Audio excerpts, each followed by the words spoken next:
ଆଜିଠାରୁ କମିବ ତାତି। ତେବେ ଆଜି ଅପରାହ୍ନରେ କାଳବୈଶାଖୀ ସମ୍ଭାବନା ଥିବାରୁ ତାପମାତ୍ରା ହ୍ରାସ ପାଇପାରେ ବୋଲି ଭୁବନେଶ୍ୱରସ୍ଥିତ ଆଞ୍ଚଳିକ ପାଣିପାଗ ବିଜ୍ଞାନ କେନ୍ଦ୍ର ପକ୍ଷରୁ କୁହାଯାଇଛି।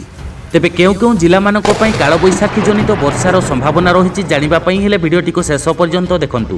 ଆଉ ଯଦି ତା ପୂର୍ବରୁ ଆମ ଚ୍ୟାନେଲ ଚନ୍ଦନ ଓଡ଼ିଆକୁ ଏପର୍ଯ୍ୟନ୍ତ ସବସ୍କ୍ରାଇବ୍ କରିନାହାନ୍ତି ତ ଏବେ ହିଁ ସବସ୍କ୍ରାଇବ୍ କରିଦିଅନ୍ତୁ ଆଉ ପାଖରେ ଥିବା ବେଲ୍ ଆଇକନ୍ଟିକୁ ଦବାଇ ଦିଅନ୍ତୁ ଆଗକୁ କେମିତି ଅପଡେଟ୍ ଖବରଗୁଡ଼ିକ ସର୍ବପ୍ରଥମେ ଜାଣିବା ପାଇଁ। ତେବେ ଆଜି ଅପରାହ୍ନରେ ରାଜ୍ୟର ଗଜପତି, ଗଞ୍ଜାମ, ଖୋର୍ଦ୍ଧା, ନୟାଗଡ଼, ପୁରୀ, କନ୍ଧମାଳ, କଟକ, ଜଗତସିଂହପୁର, କେନ୍ଦ୍ରାପଡ଼ା, ଭଦ୍ରକ, ବାଲେଶ୍ୱର ଜିଲ୍ଲାର ଗୋଟିଏ କିମ୍ବା ଦୁଇଟି ସ୍ଥାନରେ ହାଲକାରୁ ମଧ୍ୟମ ଧରଣର ବର୍ଷା କିମ୍ବା ବଜ୍ରପାତ ହେବାର ସମ୍ଭାବନା ରହିଛି।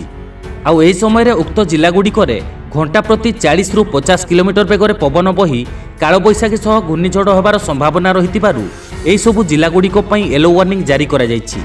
ଆଉ ସେହିପରି ଆସନ୍ତା 4 ତାରିଖ ମଧ୍ୟରେ ନୟାଗଡ଼, ଖୋର୍ଦ୍ଧା, କଟକ, ଢେଙ୍କାନାଳ, ଯାଜପୁର, କେନ୍ଦ୍ରାପଡ଼ା, ଭଦ୍ରକ, ବାଲେଶ୍ୱର, ମୟୂରଭଞ୍ଜ, କନ୍ଧମାଳ, ଅନୁଗୁଳ ଓ ବୌଦ୍ଧ ଜିଲ୍ଲାରେ କାଳବୈଶାଖୀର ସମ୍ଭାବନା ରହିଛି। ଆଉ ସେହିପରି 5 ତାରିଖ ମଧ୍ୟରେ ମୟୂରଭଞ୍ଜ, ବାଲେଶ୍ୱର, ଭଦ୍ରକ, କେନ୍ଦ୍ରାପଡ଼ା, ଯାଜପୁର, କେନ୍ଦୁଝର, ଅନୁଗୁଳ, ଢେଙ୍କାନାଳ, କଟକ, ଖୋର୍ଦ୍ଧା ଓ ଜଗତସିଂହପୁର ଜିଲ୍ଲାରେ କାଳବୈଶାଖୀର ସମ୍ଭାବନା ଥିବାରୁ ୟେଲୋ ୱାର୍ଣ୍ଣିଂ ଜାରି କରିଛି ପାଣିପାଗ ବିଭାଗ।